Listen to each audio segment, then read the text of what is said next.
all of BC is drained out through the delta. And that's an area about the same size as the country of Romania or Laos. And so we call the river discharge, it's a snowmelt driven discharge regime. So essentially the peak flows occur in May to June, when all of the snow throughout the rest of the Fraser's watershed starts to melt and results in this real surge of water, as you can see in this hydrograph for the current year here, with the black line is the river discharge at Hope. And so, of course, the river flow, it ranges from 1,500 to 17,000 cubic meters per second, and it carries an annual average sediment load of about 18 million tons. So that's to me, that's kind of incomprehensible. So 18 million tons, I like to think of it in terms of things that we can actually wrap our heads around. So an adult blue whale, which of course is the largest animal to have ever existed on the planet, is about 140,000 kilograms in size. So the amount of sediment that's coming down the Fraser Delta every year is about 143,000 blue whales worth of sediment. And all of those blue whales have been being deposited into the delta over the last 10,000 years, since the glaciers receded. And as you can see in these images here, the yellow deltaic sediments have slowly expanded from the area between North Delta and New Westminster out to form the landmass that we are familiar with today. And this kind of gives you a picture of the entire Fraser Valley here, and really getting a sense of where those modern sediments since the last period of glaciation have deposited as a result of the river deposition over the last 10,000 years, going from Hope, Chilliwack, all the way to the Delta here. And the Fraser River, a lot of folks don't realize this, it's actually tidally influenced all the way up to Sumas River, up to the Vetter Canal. And all of Pitt Lake is actually tidal as well. So Pitt Lake you can see here. And the Sumas River and Vetter Canal join the Fraser River right here. And in addition to that, we have salt water that actually travels upstream. So we call that the salt wedge, which actually reaches up to the Port Mann Bridge when the Fraser River flow is lowest. And so this salt wedge is a result of the flood tide, the incoming tide of salt water, which is more dense than fresh water. Even though the fresh water has all these sediments, the salt water is more dense, and thus it kind of sandwiches underneath the fresh water and forms this, this wedge that protrudes almost 40 kilometers upstream at different times of year. And in 1827, approximately 10% of the lower Fraser Basin was covered in wetlands.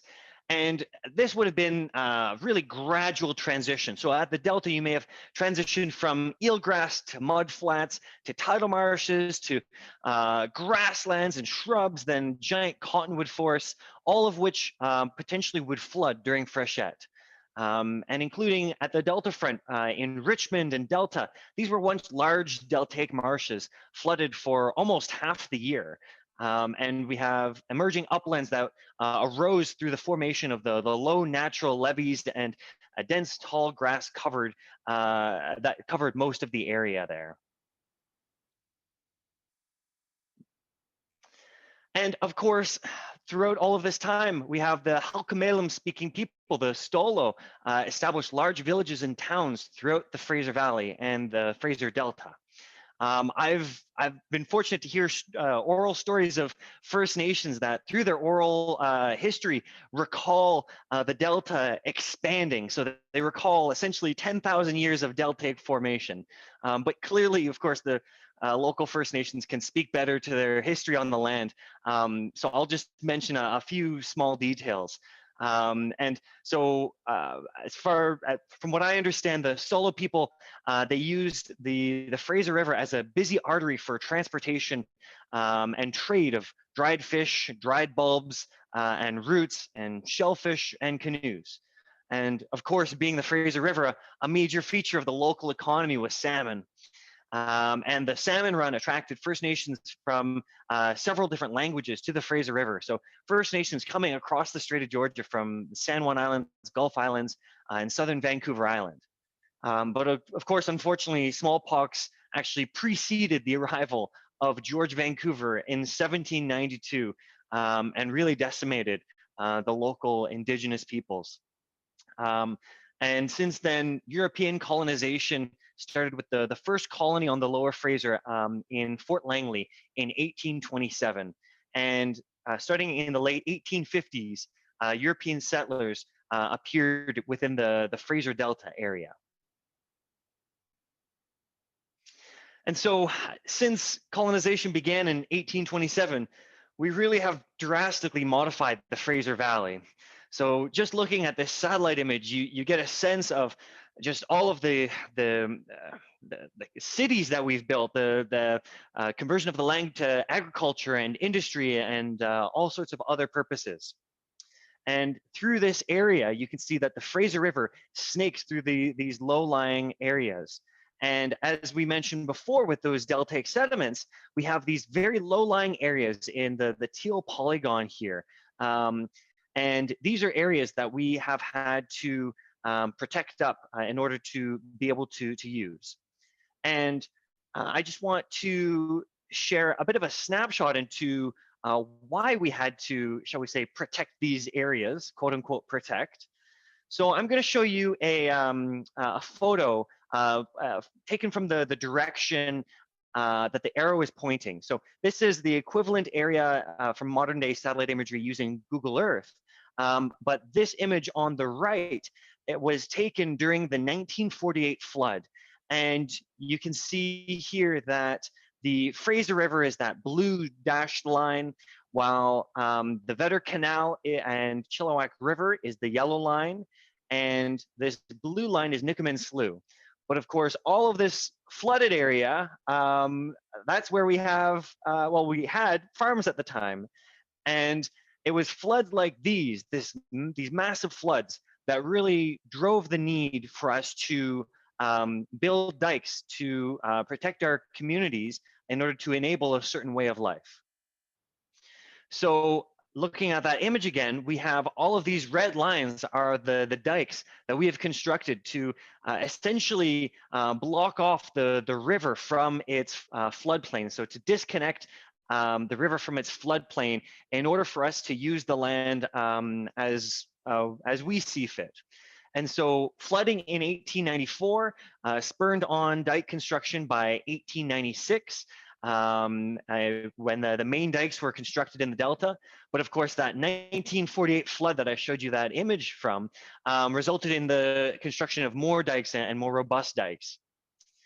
And so as a result, from 1827 until 1990, the amount of wetland area in the Lower Fraser Basin decreased from about 10% of the area to 1% of the area.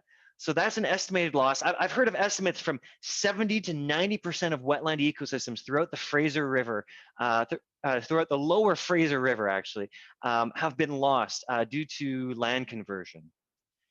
So now that we've kind of had a bit of a crash course on the Fraser River and Lower Fraser River, we're going to pivot toward the Fraser Estuary.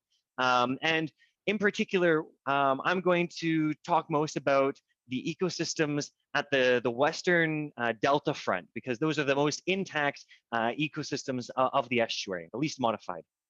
So here we have a great satellite image of the Fraser River in full freshet. And so, of course, this is it's a very large estuary, one of the largest meeting the west coast of the Americas.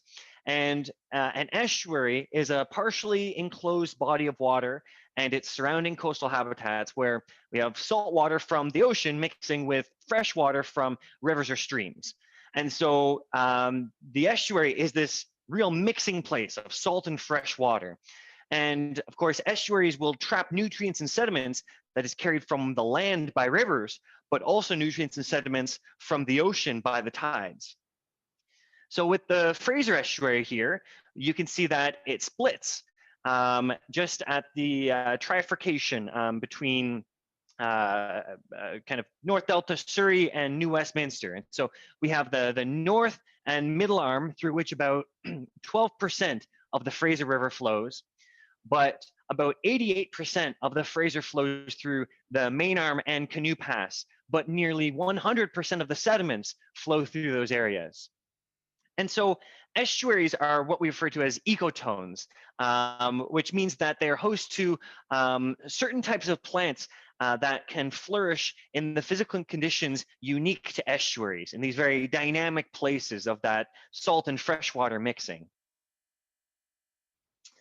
And so we have throughout the delta, of course, the banks of the north, middle, and main arms of the Fraser have been heavily modified by industry with diking and log storage and shipping and whatnot.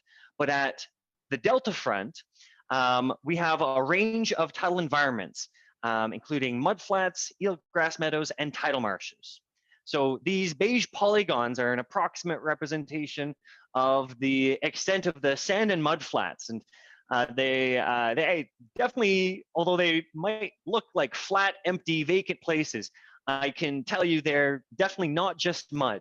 They may look empty, but these mud flats are host to a multitude of marine invertebrates and shellfish that support migratory birds and other species.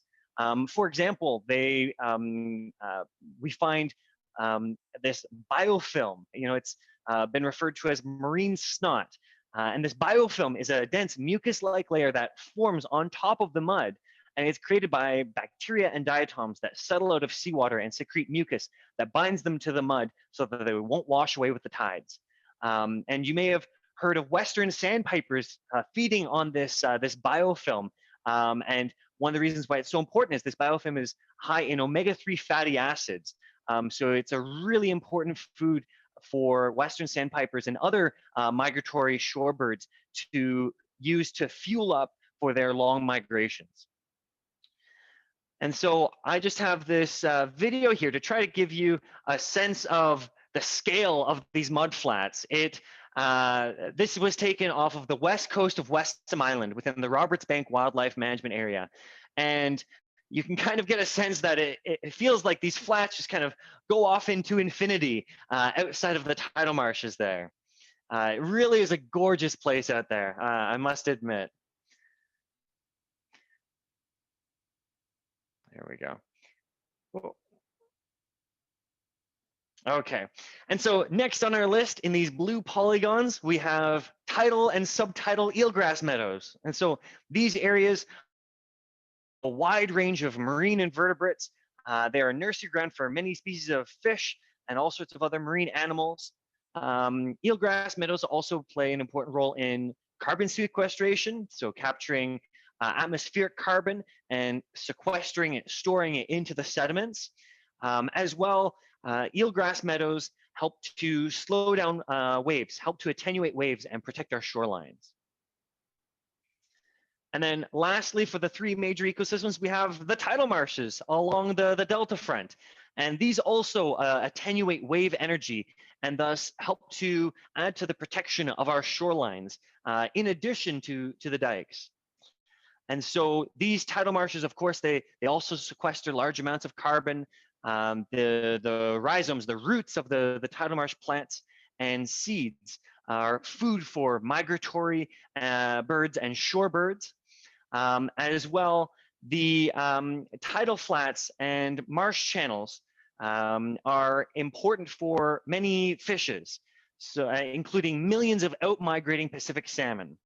So I have this quick little video here of I was walking through one of the tidal channels in the South Arm Marshes Wildlife Management Area at low tides. You get a sense of how entrenched these channels are and how during high tide they could really provide a fantastic refuge for fish, particularly juvenile salmonids, as they transition from fresh water to the marine environment.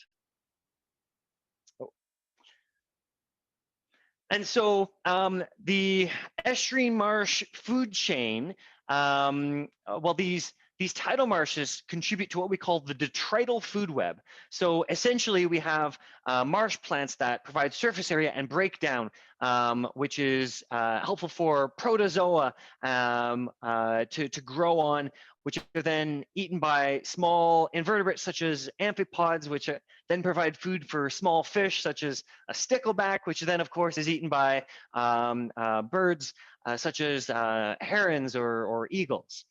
And it always blows my mind how you go from a simple plant that forms the foundation for so many different types of animals. As well, estuaries are among the most productive ecosystems in the planet. The biomass production in estuaries exceeds that of the most intensive agriculture. So these really are incredibly productive areas. So the Fraser River Estuary, it's the last major stop along the Pacific Flyway migratory bird route up to the Arctic. And as such, it is one of the most important areas for wintering and migratory birds in all of North America. And it attracts up to 1.4 million birds a year, from the more than 500,000 western sandpipers on the mudflats in a single day during the spring migration, to the thousands of snow geese, ducks, loons, grebes, plovers, and raptors that use it as a refuge during winter. The Delta is designated as an important bird and biodiversity area, a key biodiversity area. It is also a site of hemispheric importance for migratory shorebirds. As well, it is a wetland of international importance under the Ramsar Convention. And so there is no other site in Canada that supports such a diversity and number of birds in winter, and no comparable site exists along the Pacific coast between California and Alaska. And of course, it's not just birds. The estuary provides important habitat to 80 species of fish and shellfish, and supports some of the greatest salmon runs on Earth. In previous decades, the Fraser River has been heralded as the greatest salmon-bearing river in the world. I'm not certain if that status is maintained now, but millions of salmon swim through the estuary from the rivers to spawn every year. In fact, it's about 600 million to potentially 1 billion juvenile salmon use the tidal marshes to feed and acclimate their bodies to salt water before heading out into the ocean. And of course, salmon, in particular Chinook salmon, are an important food source for endangered southern resident killer whales. So you see that connection from tidal marshes to killer whales. It's of immense importance, and you really get the picture here. It's quite a special place here, and we are quite fortunate that the provincial conservation lands that we have in the Delta actually encompass the majority of these intertidal ecosystems of the estuary. So we have the Sturgeon Bank, Roberts Bank, South Arm Marshes, Boundary Bay, and Serpentine Wildlife Management Areas, for which the primary purpose is to conserve and manage critical habitat for the benefit of regionally, nationally, or internationally significant fish and wildlife species and their habitats. And as I already mentioned, the Fraser Delta, of course, is heavily modified. We've built either the entirety or parts of 4 cities on the Delta itself. And of course, we've diked the majority of the lower Fraser to prevent flooding. But just from the satellite image here, you get a sense of the amount of land that's been converted for agriculture and urbanization and industry. I mean, we have Vancouver International Airport that was built on the Delta. As well, we have the Port of Vancouver, which I believe is the largest port in Canada. And so, of course, that includes the Delta Port and related causeway here, in addition to the Tsawwassen Ferry Terminal. And the Fraser River itself, we remove I don't know, plenty of sediment, lots of sediment from the river each year to maintain the river. So we are constantly dredging out sediments. And in addition, we actually train the course of the river at the delta front using river training structures, these rock jetties, including the Steveston North Jetty that is almost 9 kilometers long, jutting into the Strait of Georgia and training that course of the main arm of the Fraser. And so this structure was completed in 1932, but it actually took approximately 20 years to complete the construction of. And prior to that, you can see that the mouth of the main arm of the Fraser kind of just swung around like an unrestrained garden hose, helping to deposit those sediments throughout the delta front. But of course, with the construction of that Steveston North Jetty, that has fundamentally altered the sediment and freshwater delivery regime of the river, as well as how animals and wildlife use the delta front. So now I'll just talk on some more recent emerging threats to the estuary. And of course, this is a very limited list. There's no doubt additional things to add, but these are a few things that I thought would be worthwhile to draw to your attention. So first off, we have, as Joan mentioned, was the topic of my, my master's research, we have tidal marsh recession in the Fraser Delta. So just focusing on the west coast of Richmond, the west coast of Lulu Island in the Sturgeon Bank Wildlife Management Area. So the left is a satellite image where the green polygon, the approximate extent of the contiguous foreshore marsh. And then the right is an aerial oblique photo taken from an airplane pointing north of the same location. And this next image that I'm going to show you on the left, this one is actually pointing south. So you can see here, they're pointing in opposite directions, but the picture on the left was taken in 1979, also from an airplane. You can see that the green stars align, the red lines match up, and in the left image, the yellow line represents the approximate present day of the marsh leading edge.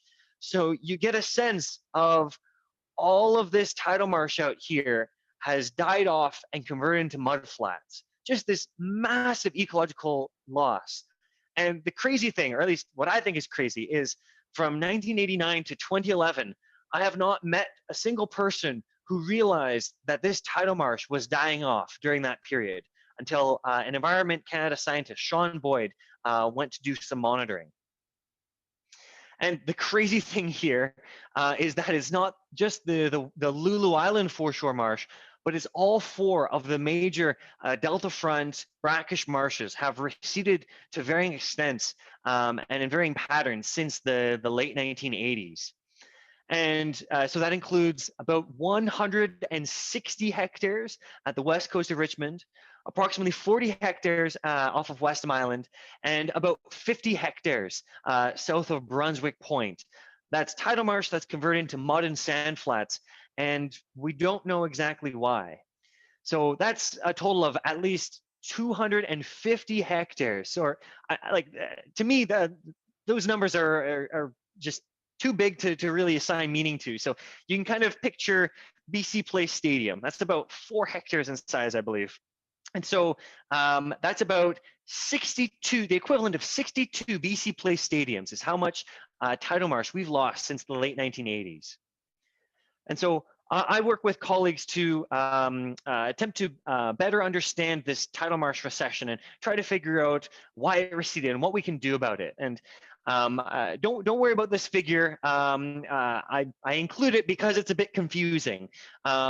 This is kind of our attempt to brainstorm some of the connections between possible factors that may have changed certain conditions that resulted in changes for the plants that resulted in marsh die-off. The point here is that estuaries are very dynamic places with a lot going on, and there are a number of possible factors that contribute to marsh recession, and of course they're all interconnected.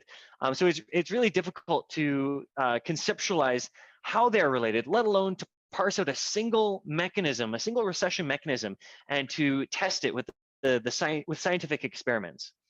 And so to date, we have a better understanding of how and when the marsh receded, and we have started narrowing in on some more likely hypotheses. However, there appears to be no smoking gun so far, and in fact, it's most likely that several factors have contributed to the recession. But I could spend an entire lecture, no, an entire lecture series on this topic. So I'm going to leave this one for now, but I'm happy to address any questions later. Um, so that's not the only type of tidal marsh loss that we've observed in recent decades. So the Federal Fisheries Act requires that if you are going to destroy habitat, you must compensate for that destruction. So essentially, if you're going to build a pier or develop a foreshore of the Fraser River that destroys fish habitat, you need to restore or create equivalent habitat if you are unable to if you're unable to mitigate the effects of your development. And so there was a study completed by a couple of local biologists. They surveyed a number of these old compensation sites that were completed from 1983 to 2011 to evaluate if these compensation marshes were successful, if these areas successfully established and created fish habitat. However, unfortunately, they found from the compensation sites surveyed that only 1/3 of the sites surveyed achieved the no net loss policy required by the federal government at the time. So essentially, that means that 2/3 of these legally required compensation projects did not achieve the required compensation. They failed. So essentially, the message that I take away from this one is that in such a dynamic place as the Fraser Estuary, we are not very good at restoring tidal ecosystems, even when we're legally required to do so.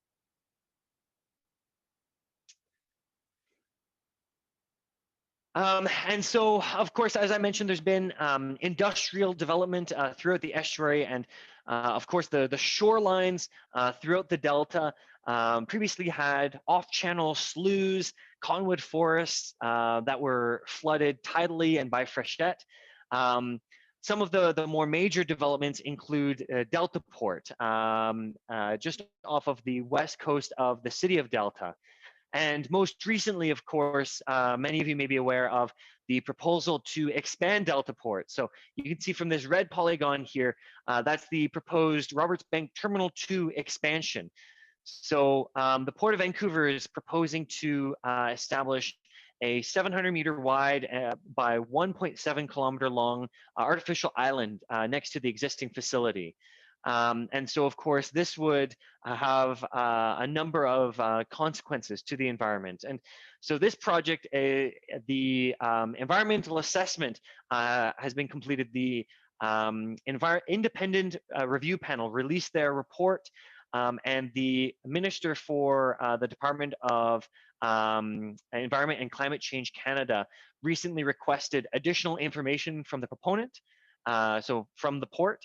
And the port anticipates providing a response to that request for information sometime in summer 2021, after which time the Minister of Environment and Climate Change Canada will either make a determination as to whether or not this project will proceed, or he may defer the decision to the federal cabinet to make the decision. So you can imagine that although projects like this may arguably be of great economic importance, you can also understand that there would also be some ecological consequences. So, for example, in a written response from in some comments from federal government scientists, they described that the predicted impacts of this terminal expansion on Western sandpipers, the impact is potentially high in magnitude, permanent, irreversible, and contiguous. So definitely it appears that this is a decision that should not be taken lightly. And the concern here is that the project would alter that biofilm that the sandpipers consume and rely upon on the tidal flats at Roberts Bank during their spring migration. So one of the things that the port is doing is, in anticipation of this project and other foreshore development, they are trying to proactively create and restore tidal ecosystems throughout the delta. And as you can see from this map here, they have a number of projects that have been completed and a number of projects that are in progress. And to give credit to the port, they have been trying to learn from those failed compensation sites that I mentioned earlier, such as, instead of trying to do many small sites, they're trying to construct fewer larger compensation sites. However, there is some concern that there's not exactly a lot of space in the estuary for large-scale marsh creation. Of course, as we've modified the delta, and a lot of the remaining areas already hold ecosystems of great importance. And so that's a challenge for the port moving forward with identifying appropriate areas for these compensation projects for their habitat bank. Additionally, there's other ongoing development, such as LNG storage facilities in Tilbury. You may be familiar with some of the discussion over the years, the concern about the YVR fuel depot pipeline. As well, there's always the Vancouver International Airport has always had this idea of a third runway to potentially extend it into the Sea Island foreshore. I'm not certain where that plan is right now, but that's always been a plan on the table. And of course, we also have the Massey Tunnel Replacement Project, where first the provincial Liberal government wanted to replace it with a bridge.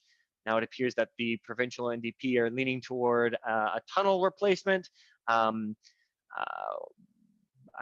We'll see what happens there, but definitely these are potential direct impacts to the Fraser River itself.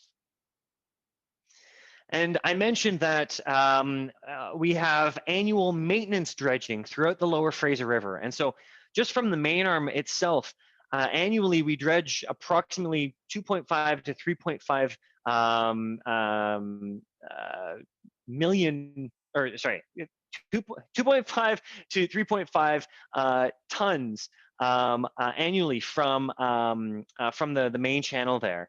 And the interesting thing is that the main channel was historically about 2 meters in depth, but we now maintain it to a depth of approximately 12 meters. So the way that we've been managing the river with dredging and with essentially directing the river through these dikes and training structures has fundamentally altered the depth of the river, and of course, sediment delivery and fish access. So right now, the Massey Tunnel is really the structure that's limiting the depth of dredging. So, for example, if we were to have a spanning bridge in place of the Massey Tunnel, that may enable dredging the river to greater depths. But of course, most of this sediment that's dredged is either sold off to some markets, but much of it is actually shipped to and deposited within one of two disposal at sea sites in the Strait of Georgia. So a lot of the sediment that we dredge is just dumped off of the delta front there. But of course, all of this dredging is necessary in order to keep the river open for shipping, navigation, and also to help with flood control. So that's some of the more anthropogenic direct impacts.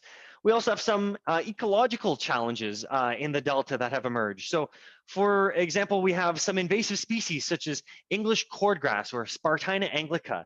So this is a really nasty invasive plant from Europe that colonizes mudflats and tidal marshes and creates what we call monotypic stands, so large stands of just this one plant, thus outcompeting native vegetation and converting mudflats to this invasive marsh. And so this is a map of some of the mapping done of Spartina a number of years ago. And so you can see that much of this invasive cordgrass is found in Roberts Bank and Boundary Bay. And right now, actually, Ducks Unlimited Canada leads an effort to try to eradicate this plant. So they annually have a crew out there in the flats trying to map these plants and to eradicate them using herbicide treatment.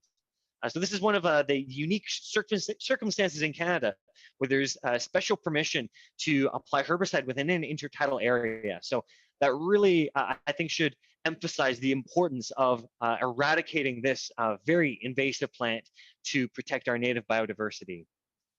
We also have other non-native plants throughout the Delta. You have purple loosestrife, yellow flag iris, as well as exotic cattails. There's a narrow-leaved cattail that has been converting a number of areas of the estuary to these exotic stands of cattail. And in addition to invasive species, we have overabundant species. So you may recognize this one, particularly given the time of year that we're in right now. So we have large flocks of snow geese that breed in Siberia on Wrangel Island in Russia. And there's a population that migrates down to the Fraser and Skagit deltas for October through March, where they will eat marsh plants and eat food in agricultural fields. And so back in the 1970s, this snow goose population, the Fraser Skagit snow goose population, was about 10,000 birds in size or so. And the federal government's target is about 70,000 snow geese for this population. However, as recently as 2019, we had about 110,000 snow geese arrive in the Fraser Skagit. So this is a population increase of about 2 to 3-fold just over the last 3 decades alone. And there's a concern that this may actually be one of these mechanisms of tidal marsh loss due to these geese eating the marsh. And the really kind of mind-blowing thing is that we just a few weeks ago received the snow goose forecast from Russia. So based on the breeding success up there on Wrangel Island and the proportion of Fraser Skagit birds up there, federal government scientists estimate that we could have upwards of 200,000 snow geese in the Fraser Skagit population this year, which is really concerning given this rapid increase. And the crazy thing here is that with climate change, the breeding conditions on Wrangel Island just get better and better for the snow geese, and their population is just really getting out of control. Additionally, we have Canada geese, which you might not think as an overabundant species or a species that we should be concerned about, but historically, any Canada geese that would have been here would have been a migratory subspecies, so would not have spent the year entirely in the Delta. However, throughout the 1900s, the provincial government, the federal governments, and several NGOs introduced at least 3 subspecies of Canada geese from other parts of Canada to the estuary and to other parts of southern British Columbia to essentially add more geese so that hunters could shoot them. However, since then, hunting has decreased in popularity, and these 3 non-native subspecies of Canada geese have interbred and formed a hybrid race that no longer migrates, and it resides in the lower Fraser Valley year-round, and also in other areas of the BC South Coast. And so these Canada geese, not only are they a bit of a pest in parks where they harass park goers and eat grass, but these Canada geese also eat the marsh, these tidal marshes of the estuary. However, we really have very poor data to accurately estimate the current population size of Canada geese. And actually, right now, I have a graduate student who is currently studying the role of Canada goose versus snow goose herbivory on marsh recession in the Fraser Delta. So looking forward to seeing his results. But on the left, you get a sense of that's some of the grubbing by Canada geese when they're here in the marshes during the summer when they're molting. And then on the right is an image of an island in the middle, I guess, in about October. And The red polygon is the area that was previously vegetated. So the snow geese grubbed out a lot of the marsh at that one particular island. So you really get a sense of the effect of these geese eating the marsh. So what are we doing to protect and conserve the estuary?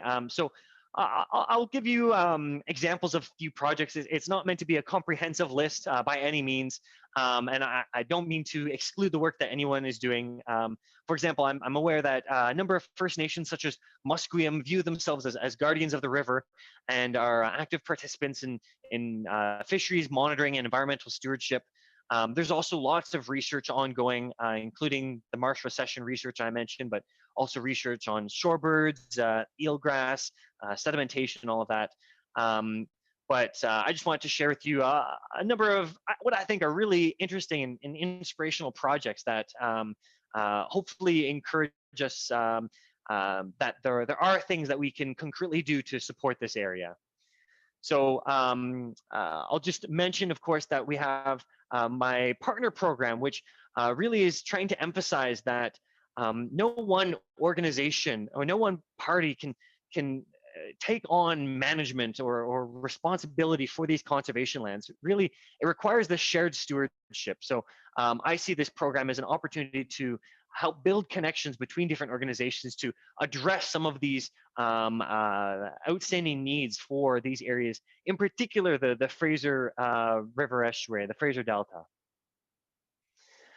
Also, I'd like to mention Rain Coast Conservation. They received some funding from the Fisheries and Oceans Canada.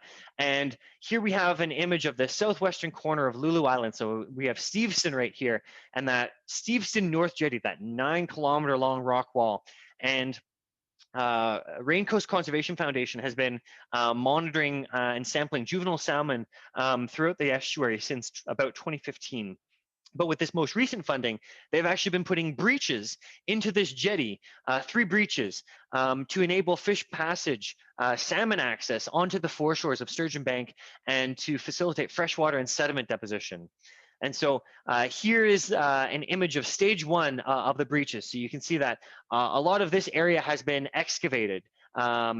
And has led to this natural formation of this channel. So this channel itself was not excavated, but rather as soon as a lot of this riprap from the jetty was removed, we see establishment of that channel and that access for fish to go into Sturgeon Bank. And then this here, it's a bit hard to tell, but this is phase 2 of one of the breaches. So it's excavated to twice the depth of the previous breach. And so you get a sense of these people standing that the jetty itself, the rest of the structure is above their heads. And so it's a much more substantive breach that should hopefully promote much more fish access, freshwater, and sediment delivery to the foreshore there. Additionally, Ducks Limited Canada also received some funding from Fisheries and Oceans Canada to do a number of projects. So we have 4 projects that I'll just touch on very briefly.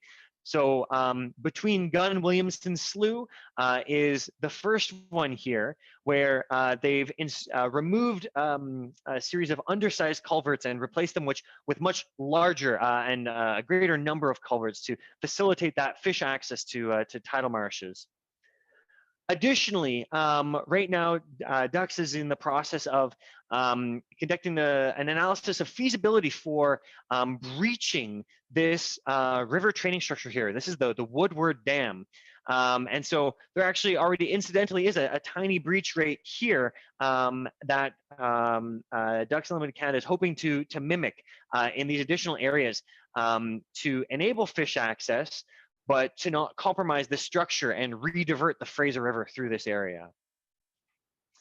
As well, you'll recall that I mentioned invasive cattails. So on Frenchies Island, right here in the South Arm Marshes, this is a conservation land that we've been working with a graduate student at UBC, Dan Stewart, who's studying these exotic cattails throughout the Fraser Estuary.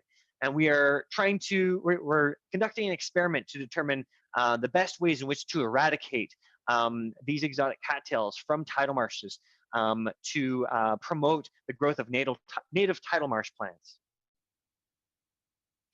And additionally, Ducks Unlimited Canada is planning on doing some tidal marsh restoration in the Alaxon National Wildlife Area. So you may be most familiar with the Rifle Migratory Bird Sanctuary, which is just to the south of this image. And in the National Wildlife Area, we have these two old fields that were previously used in for agriculture, but due to saltwater intrusion, I understand, they have not been used for agriculture in some time. And so right now, Ducks has funding to breach Field 9 here and to restore tidal marsh flow to the river. Oh, sorry. So that's a really exciting project of potential migrations, potential restoration of a large area that was previously tidal marsh.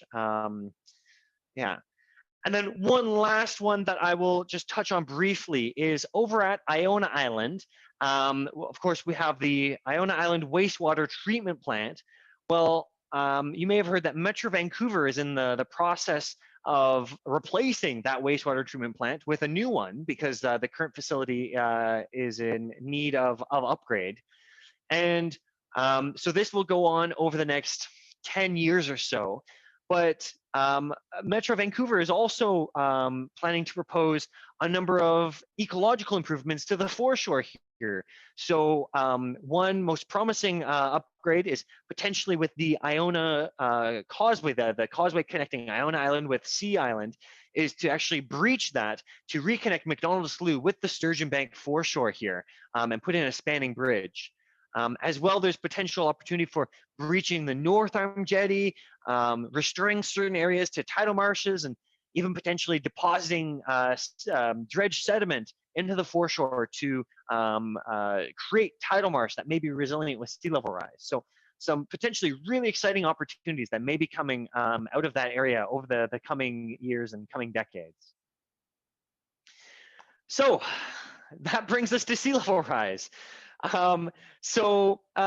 First off, what is it? It's one thing to say sea level rise. It's another thing to start to wrap our heads around it. So sea level rise is an increase in global mean sea level as a result of an increase in volume of water in the world's oceans. So, it's caused, of course, by global climate change, but specifically the warming climate contributes to sea level rise in two major ways. So first off, of course, we have the melting of ice sheets in the Arctic and Antarctic, but additionally, we have the thermal expansion of water. So as water heats up, it actually increases in volume. And so you can imagine that if the entire ocean were to rise in temperature, say 1 degree, then it would then expand and occupy a larger volume, and thus the sea would rise. And so, of course, with sea level rise, the Fraser Estuary, well, that's at risk. These are tidal ecosystems we've been talking about with the mud flats, the eelgrass meadows, and the tidal marshes. And so the Fraser Delta is, as we mentioned, it's a very low elevation river delta throughout Richmond, Delta, parts of Surrey, and then a little bit of Vancouver. All of this area is essentially flat. And so the concern is with sea level rise, these areas are at risk of flooding because, believe it or not, these areas are actually below sea level. And with predictions of up to 1 meter of sea level rise, these communities that we live, work, and play in and rely on, they're at great risk from flooding because the current diking infrastructure is insufficient to protect our communities from such a significant increase in sea level. But these tidal marshes, under, shall we say, normal scenarios, they actually have a really dynamic process that helps these marshes to adapt to rising sea level. So what we have here is tall, dense marsh plants. They help to dissipate wave energy, and thus, when you slow down wave energy, that helps to collect sediment, thus allowing the marsh elevation surface to increase. As well, the roots of these plants also contribute to accretion. And so typically in a river delta, natural low elevation lands would allow marshes such as these to retreat into upland areas as sea level rises. And so these are the processes at play for maintaining marsh extent under these changing conditions. However, of course, as I mentioned, that's under, shall we say, normal conditions, but in a heavily modified estuary, it is far from normal. So under a normal situation, as I just mentioned, with coastal marshes, if the seas rise from sea level rise, then these marshes would migrate landward to these areas of higher elevation. However, when we have dikes protecting our shoreline, when the sea rises, the tidal marsh gets squeezed against the dike, and some of the marsh will get drowned out due to the rising tides. And thus, this is called coastal squeeze. And so the provincial government has instructed cities to prepare for 1 meter of sea level rise by the year 2100, and actually 2 meters of sea level rise by the year 2200. And of course, the current diking infrastructure is insufficient. And actually, it will cost approximately $9.5 billion to upgrade the dikes throughout Metro Vancouver. And of course, simply building dikes higher is the status quo option. And actually, for every 1 meter that you build a dike higher, you actually need to widen it 8 meters on both sides, which means that the status quo option for protecting our communities is to either build into the tidal ecosystems or to encroach upon mostly private land on the dry side of the dike. And of course, Richmond, Delta, Surrey, Vancouver have a responsibility to protect their communities. And the tough thing is that these tidal ecosystems of the estuary are mostly under provincial jurisdiction with species of federal concern and some aspects of federal jurisdiction as well. And so this status quo option with sea level rise really threatens these ecosystems because there is no plan for ensuring that the tidal ecosystems of the Fraser Estuary will persist with sea level rise. Even though tidal marshes and eelgrass, well, these areas slow down wave energy and actually help to protect our communities from sea level rise. So with 1 meter of sea level rise or more, if we lose these ecosystems, these tidal ecosystems, it will actually make our communities even more vulnerable to flooding. And so these tidal ecosystems are infrastructure. And of course, not only are dikes very expensive to construct, but they're also very expensive to maintain. But we might be able to get nature to provide shoreline protection for free potentially. And so there really is this opportunity here to develop innovative solutions to both protect our communities and our tidal ecosystems from sea level rise. Because remember, what I mentioned at the start, the Fraser River provides over 18 million tons of sediment annually to the Delta. Remember, that's what, 143,000 adult blue whales. And so, of course, much of this sediment is dredged from the river or directed into the Strait of Georgia by river training infrastructure. But there may be ways in which to use that sediment to add to our coastal defenses and help facilitate ecological resilience. So under a status quo option, if we build the dikes higher, which may cause some encroachment into these ecosystems, although it may protect our communities from sea level rise, it will not necessarily do anything for the tidal ecosystems outside the dike.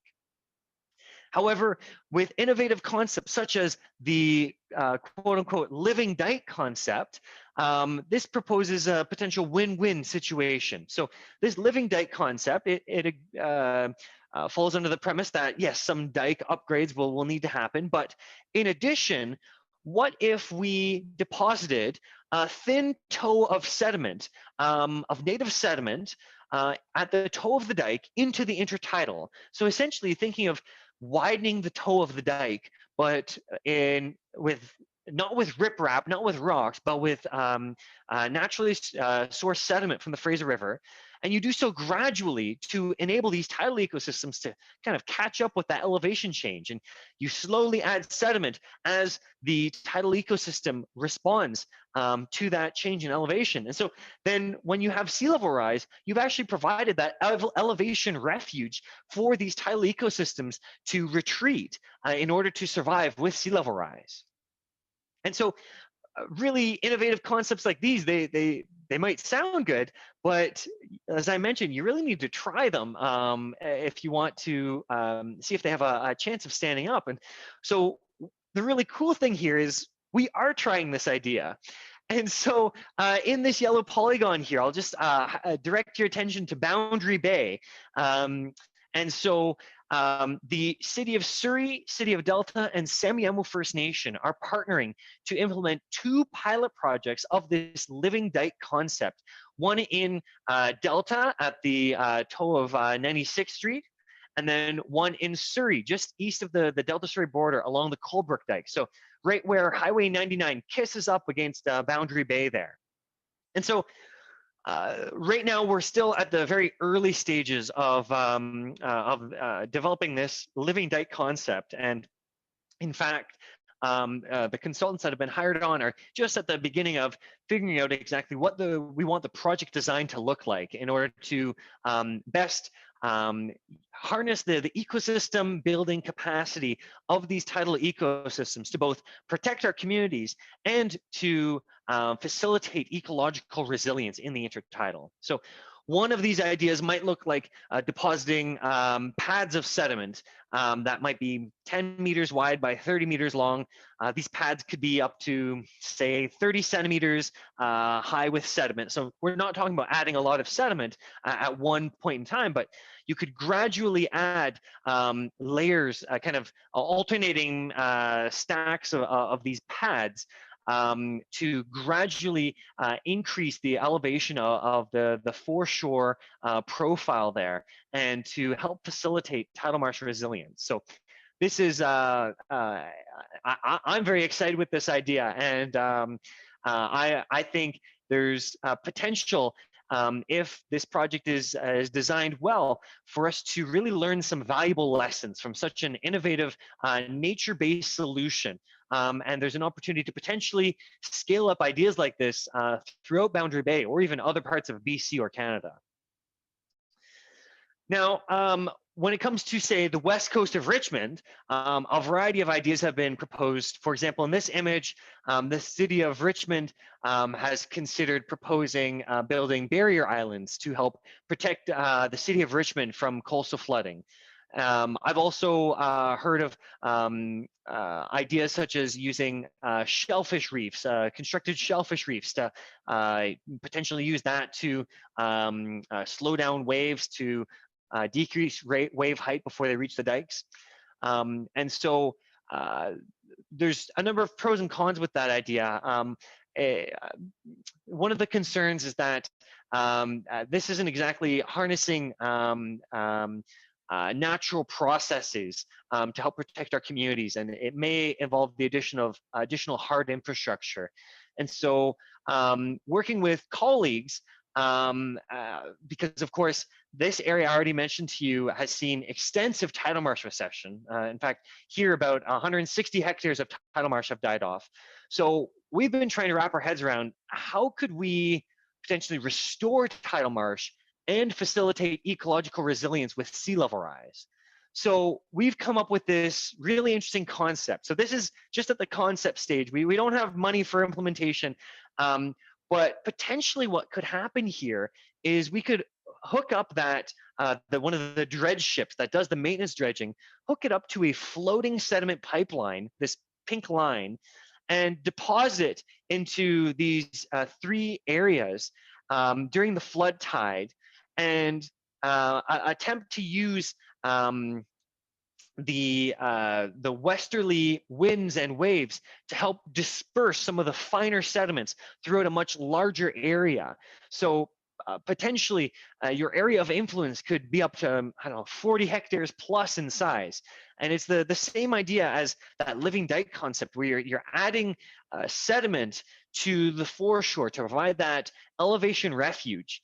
Additionally, just from a plant physiology perspective, if you increase the elevation of the substrate, even small amounts, such as even 10 centimeters, that can make a significant difference in the life of some of these plants. And that can really decrease water inundation stress by being a little bit higher. So there's a potential for concepts like this to help with restoring receded areas of tidal marsh, as well as enabling that resilience with sea level rise, which would help to protect the city of Richmond from coastal flooding.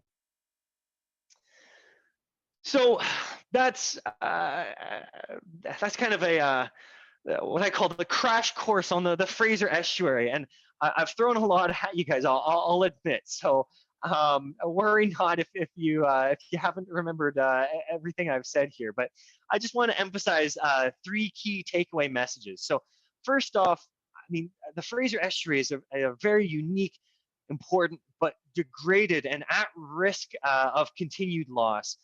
This is a very special area, but it is an area that does require our attention in order to be responsible stewards of these important resources, of these important ecosystems that we rely upon. Of course, also sea level rise, it poses an unprecedented threat to the estuary, particularly since we've modified the estuary so much that we've inhibited those natural resilience mechanisms that these tidal ecosystems have to respond to rising tides. And then lastly, not only are these ecosystems of disproportionate ecological importance, but also ecosystems are infrastructure. We can use these ecosystems to continue helping protect our communities from sea level rise, but that does require public support and advocacy. So if you want to step away with one action item here, I would encourage you to reach out to your politicians at the federal, provincial, and municipal level to emphasize the importance of incorporating these tidal ecosystems into our sea level rise planning, because it will require funding and support from multiple levels of government to buy into these very innovative ideas. And so, of course, yeah, remember, ecosystems are infrastructure. If I can give you I guess not a buzzword, but a buzz term to take away with here. And with that, I just want to quickly acknowledge a few folks, in particular for the tidal marsh recession research. We received funding from the Habitat Conservation Trust Foundation, the National Wetland Conservation Fund, and the Port of Vancouver. And I've touched on work and research by a number of other organizations in this talk. And then lastly, I'll just leave you with this image here. So this was, I just took this photo on Monday morning in the Roberts Bank Wildlife Management Area off the west coast of Westham Island. And I mean, my jaw was dropped. It was an absolutely gorgeous sunrise. I don't know if anybody else got to see it, but from the mud flats there, it was probably the best sunrise I've seen on a mud flat. So very, very special place, very special time. And so I'm definitely happy to address any questions that may have come up.